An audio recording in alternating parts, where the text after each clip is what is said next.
મિત્રો આ બળદ નાસીમભાઈના છે। તે મોરબી જિલ્લાના માળિયા તાલુકાના ખીચલી ગામે આ બળદ આવેલા છે। આ બળદ નાસીમભાઈએ શોખથી બનાવવા માટે મોકલેલા છે। મિત્રો તમે બી આવા વિડીયો મોકલી શકો છો। તમારા વિડીયો પણ આ યુટ્યુબ ચેનલમાં નાખવામાં આવશે।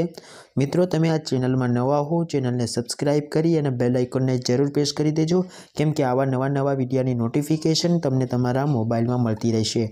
અને મિત્રો તમે આ વિડીયો નિહાળજો।